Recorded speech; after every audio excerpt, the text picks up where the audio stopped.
എറണാകുളം ജില്ലയിൽ 25 ലക്ഷം വോട്ടർമാർ നാളെ പോളിംഗ് ബൂത്തിലേക്ക്. ജില്ലയിലെ 14 മണ്ഡലങ്ങളിലും പോളിംഗിന് സജ്ജമായതായി എറണാകുളം ഭരണകൂടം. സ്ത്രീ സൗഹൃദ ബൂത്തുകളും മോഡൽ പോളിംഗ് സ്റ്റേഷനുകളും സജ്ജമായിട്ടുണ്ട്. ആകെ 3148 പോളിംഗ് ബൂത്തുകളിലാണ് സജ്ജീകരണങ്ങൾ ഒരുക്കിയിട്ടുള്ളത്. നാളെ രാവിലെ 7 മണി മുതൽ വൈകിട്ട് 6 വരെയാണ് പോളിംഗ്. ആകെ 25,3842 വോട്ടർമാരാണുള്ളത്. ഇതിൽ 12,85,108 സ്ത്രീകളും 12,18,707 പുരുഷന്മാരുമാണ്. വോട്ടർമാരിൽ 51.32% സ്ത്രീകളാണ്. 27 ട്രാൻസ്ജെൻഡർ വോട്ടർമാരുമുണ്ട്. 14 മണ്ഡലങ്ങളിലായി 14 വനിതാ സൗഹൃദ ബൂത്തുകൾ സജ്ജമാക്കിയിട്ടുണ്ട്. സുരക്ഷാ ഉദ്യോഗസ്ഥരടക്കം എല്ലാവരും സ്ത്രീകളായിരിക്കും. 70 മാതൃകാ ബൂത്തുകളുണ്ടായിരിക്കും. 2 ഭിന്നശേഷി സൗഹൃദ ബൂത്തുകളുമുണ്ട്. 14 മണ്ഡലങ്ങളിലെയും ബൂത്തുകളിലേക്കുള്ള തെരഞ്ഞെടുപ്പ് സാമഗ്രികളുടെ വിതരണം 14 കേന്ദ്രങ്ങളിൽ നിന്നായി ഇന്ന് നടക്കും. ജില്ലയിലെ വിവിധ ബൂത്തുകളിൽ പോളിംഗ് ഉദ്യോഗസ്ഥരെ എത്തിക്കുന്നതിന് 915 വാഹനങ്ങൾ സജ്ജമാക്കിയിട്ടുണ്ട്.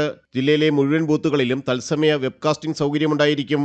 മോക്ക് പോളിംഗ് മുതൽ വോട്ടിംഗ് യന്ത്രങ്ങൾ സീൽ ചെയ്യുന്നതുവരെയുള്ള നടപടികൾ കളക്ടറേറ്റിലെ കൺട്രോൾ റൂമിലിരുന്ന് വീക്ഷിക്കാനാകും. ജനം, കൊച്ചി.